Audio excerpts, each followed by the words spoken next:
Simon Davis with It's a Fencer's Life, Lessons from the Trenches. And I just want to sort of make it known to the fencers that are out there just working solo or in teams of two and likely struggling here and there, that you've got to have a bigger picture and a bigger vision to yourself to know where you want to go, rather than just go out there every day and flog yourself in the ground. Because if you don't, it just gets too hard. It is a very physical and demanding job, and I love it. I love the whole fencing world now. I love what it brings to me, and I love the freedom it brings to me as well. But one of the things I really have to emphasize is, if you don't have that sort of big vision and that kind of plan to get there, I just fall in the shop.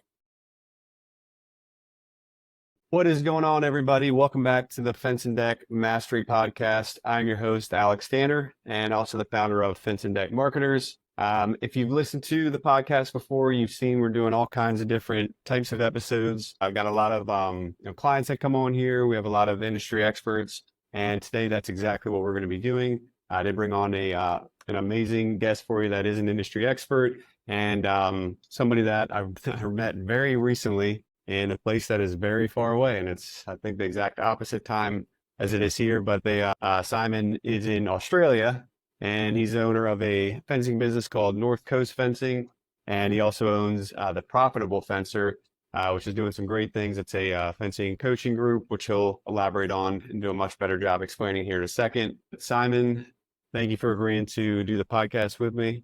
How's it going, man?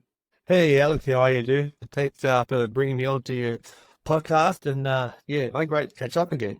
Yeah, absolutely. Simon and I met, I think it was 2 weeks ago, and I forget how it kind of started, to be honest, but we got connected in one way or another on Facebook, and I saw what he was doing, and a little bit about his coaching business and everything he had going on. So I was like, this is perfect. Let me set up a call. And he shared an amazing story about his past with the fencing industry, and then also up till today what he's working on now. But like I said, I'll make sure he's the one that tells that. He'll do a much better job.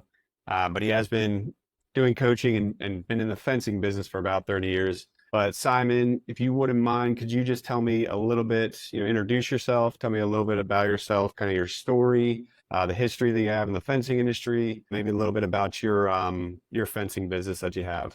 Yeah, sure, Alex. Hey, guys, I'm my name's Simon, Simon Davis, and I'm based in Australia, in New South Wales, Australia, up near a little place called Lismore, and a little rural setting. The town is about 40,000 people, roughly, and I've been in the game, fencing game, for close to 30-odd years, running my own business for 25 years. What do you say? Like a lot of your guests, Alex, I suppose I come from I'm a third generation fencer.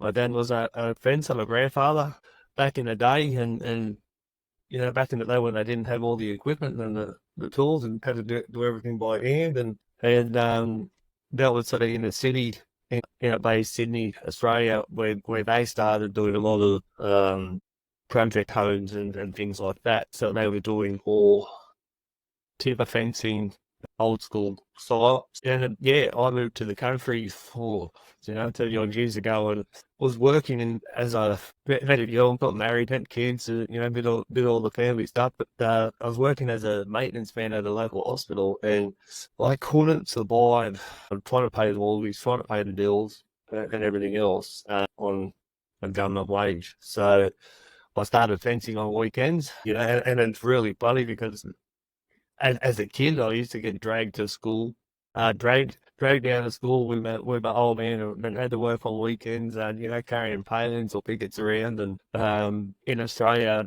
we use a lot of hardwoods. It was really heavy for me, and blisters, and the old fellas in the old school, they were basically if it was stinking hot, they were still working, and if it was pouring rain, they were still working, and it was But I can remember doing one job with Dad actually with the old hammer and nail bag on the pouring rain. His bag was filling up full of water as he get nailed down. So he cut a slot at the bottom of the leather pouch to let the water drain off. It working. But yeah, a couple times have changed. But yeah, I lived in Kentucky and started fencing on weekends, and it was something I really didn't want to do.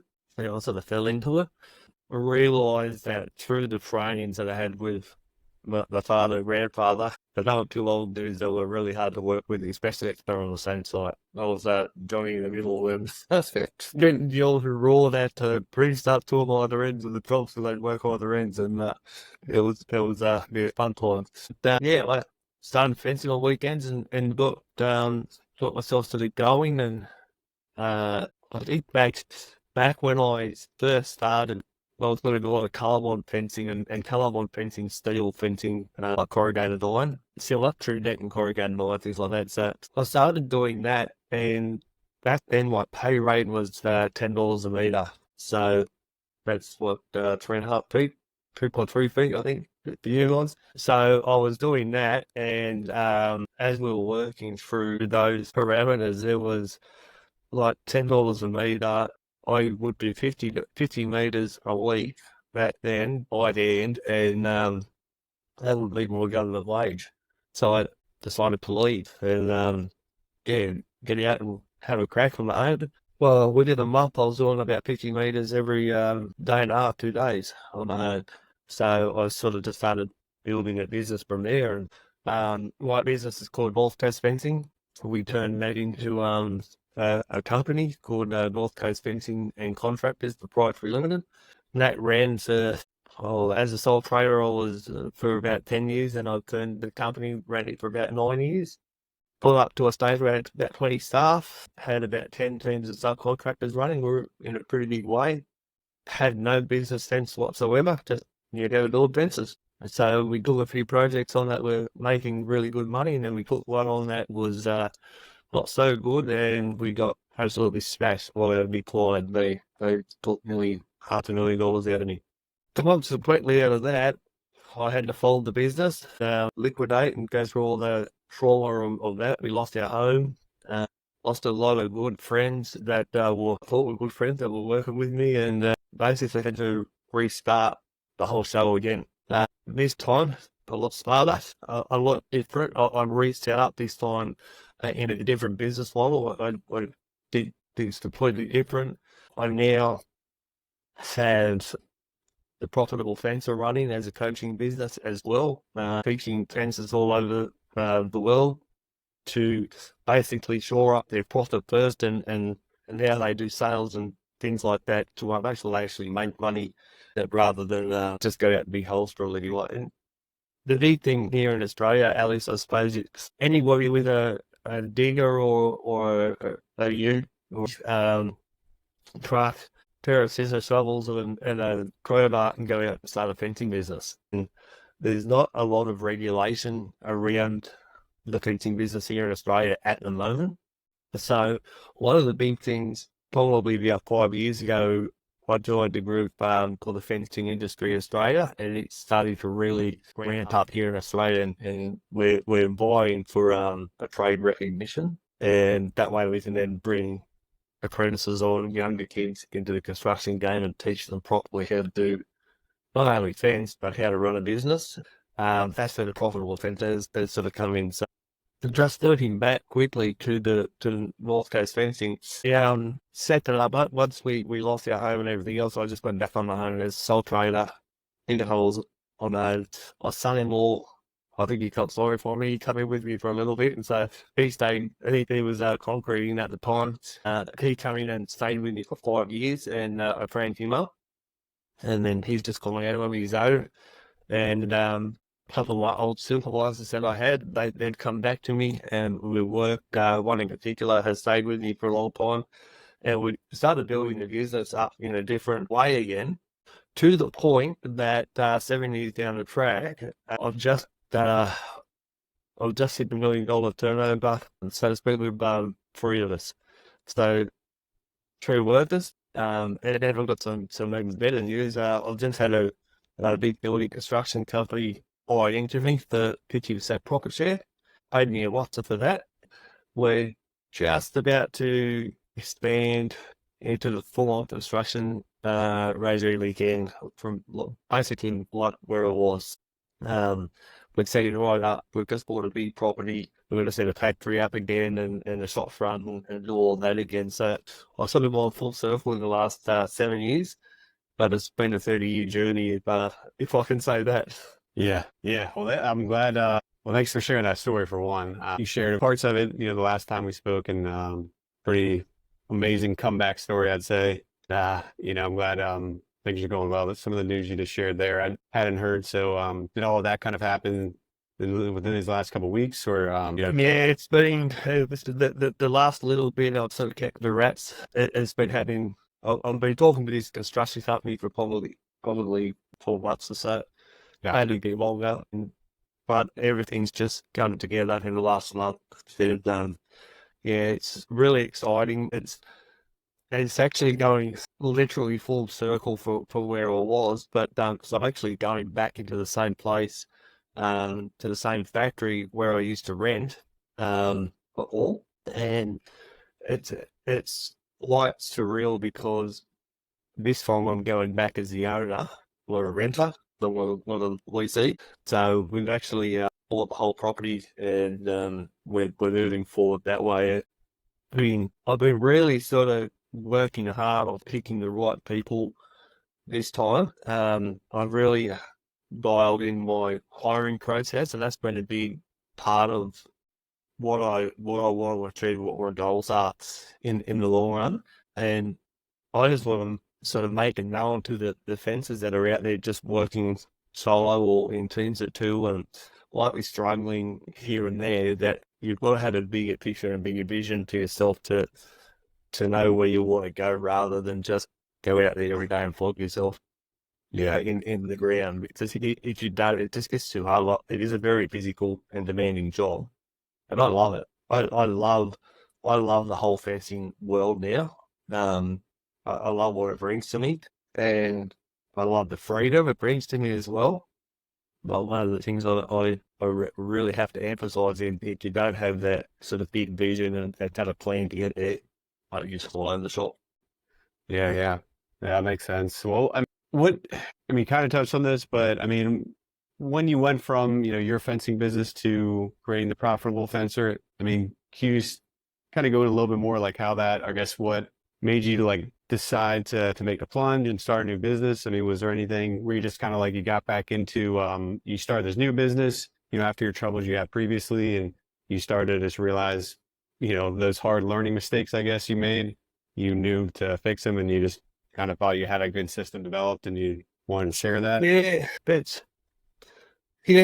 it was really the first thing when I was, I started coaching tradesmen and in tradesmen around the construction industry, like carpenters and bricklayers and fencers and landscapers and whatever. And basically, anybody who was in the trades, I would reach out to and coach.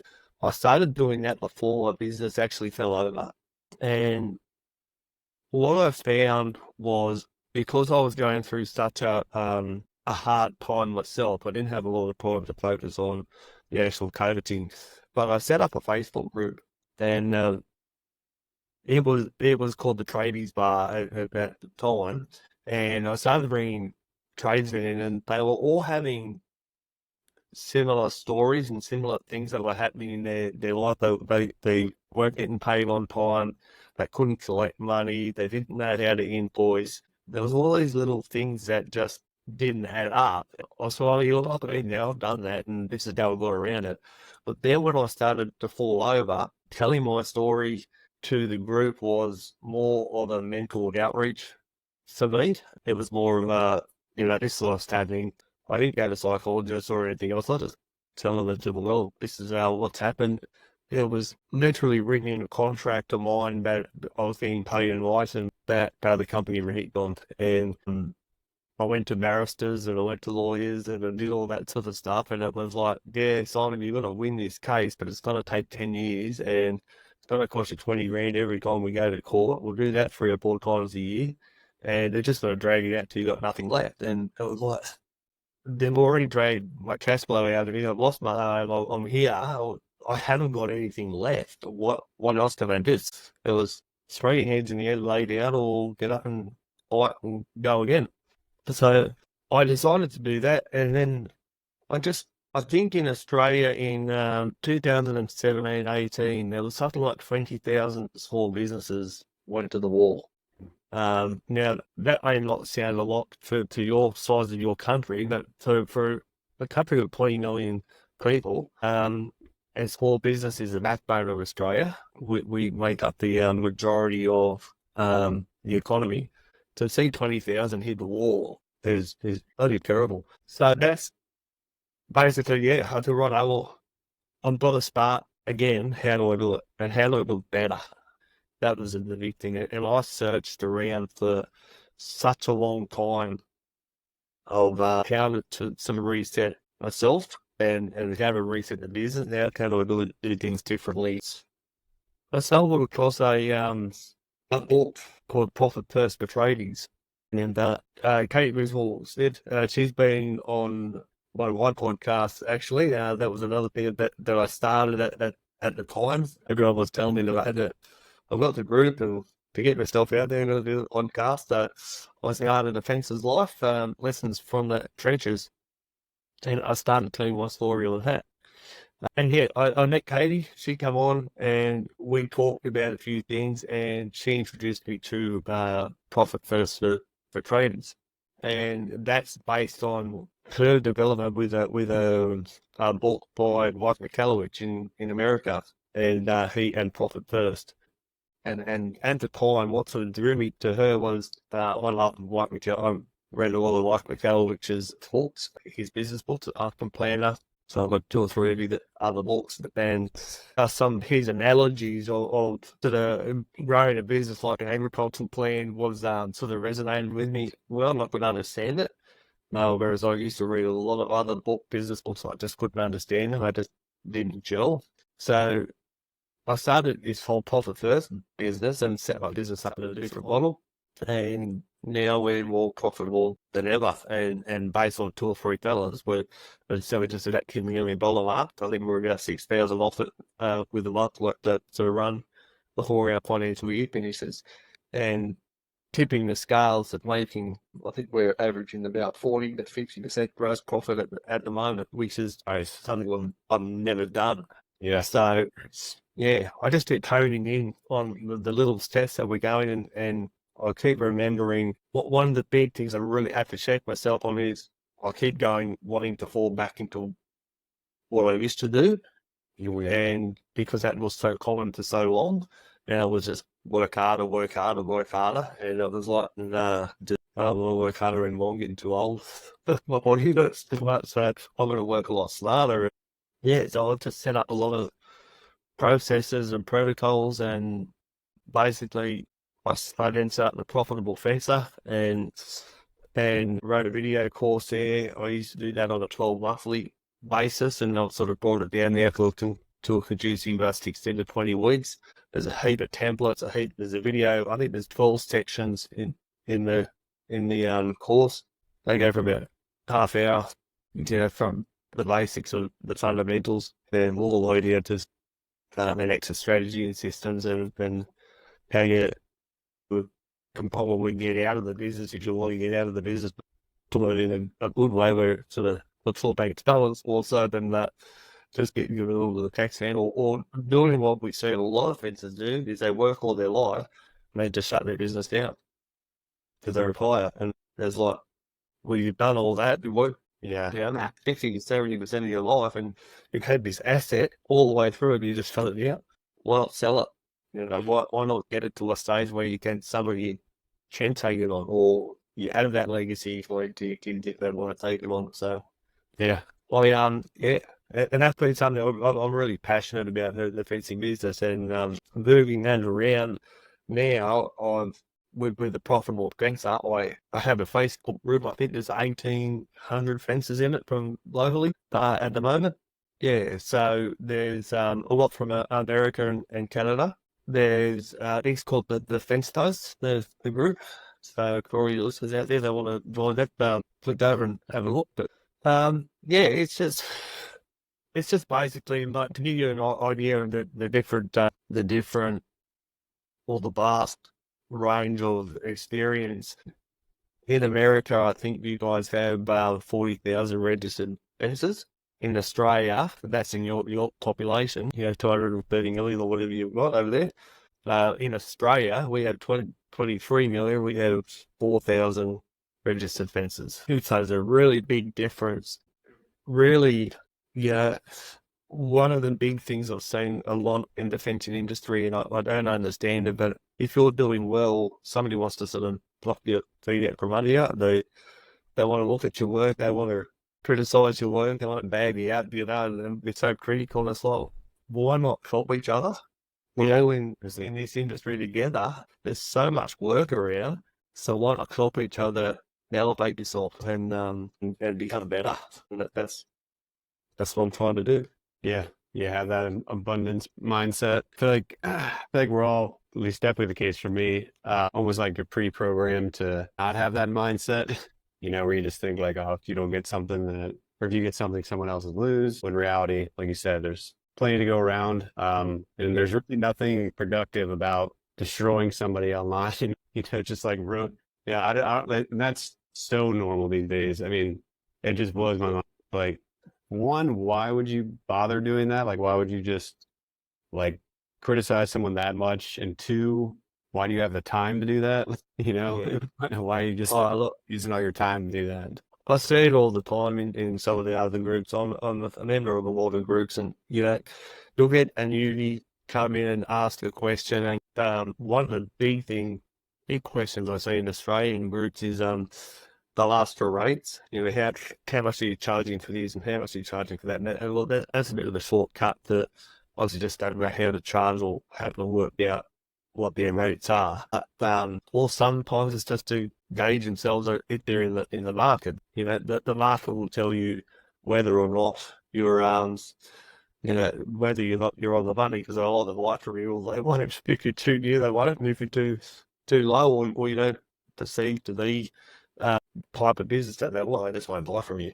Yeah. But and I've always felt here, even in my local area, there's probably 15 fences in my area of 40,000 people. 2 or 3 shops. There's two shops. I was the third shop. I'm now going back in to be the third shop, but I was sort of having a different range. Even when I had the shop before, I didn't really do a lot of retail. I was more supply and direct, supply the door with a different job. Whereas the other shops mainly supply materials to other contractors, and there's a little bit of a point of difference, and I think you have to have that point of difference in your business as well. Again, to your listeners that are better out there, one of the big things you're going to know first is you've got to know your value and what you're worth. Yeah. So. Yeah, absolutely. And I mean, what would you say some of the most common challenges you are seeing? I mean, I guess from maybe not the newbies, like you were saying, but, more established businesses, one like your size, maybe, what are their businesses? What are they typically asking? I mean, what kind of things are they really struggling with the most typically? The one thing that everybody's struggling, and this seems to be global, is with employees. That is the number one foremost question that I hear, and I talk to fences all day, every day, and that's we're not growing because we can't get reliable staff, or we can't do this and we can't do that. And there's a couple of reasons for that, I believe. Then I think since the big global shutdown we had a couple of years ago, in Australia there was a lot of government money handed out, so it was too easy to stay at home and not work. That's number one. And I don't think a lot of people have sort of really got their head around moving forward on that. Why go out and work in the weather and do hard physical work when you can sit on the lounge and and get by. It's more so, if it was a little bit harder and you couldn't get by, well then you'd be forced to get out and the crust. But so I think it's that. I think the award rates that we pay aren't in Australia to make it really hard. But for me, if I'm out doing rural fencing or ranch fencing, as you call it over there, just residential fencing, I think the pastoral award for casual is around at $20, 22, maybe $3 an hour. It's pretty cheap, but when you move over into the residential and domestic, it becomes a modern building award in Australia, and it's a start rate is for a kid who's never picked up a shovel or anything in his life can come in and work for us for $29.80 an hour. Wow. It's difficult then to pay labourers who don't know what they're doing, high money because you need to produce a product and get it out as quick as you can. And a lot of people still erect and then charge by the foot or by the meter or by the section. I've sort of got a method of working it out. I run cost analysis templates on every job I do, and I never used to, but I work every job out for every bit of material down to the last nail, and then break it all down to a meter rate, and then I can sort of know that I've covered. So if I need, if you've got 10 sections and you need 10.5 sections, you've got widely learned sections of the thing, and it's a lot of fence will get caught out on that, and they charge by the meter, and they haven't factored in that yet, or you've actually bought your 11 sections and you're out of pocket. So pricing had been a big thing, but the labour's been a very critical issue as well. Gotcha.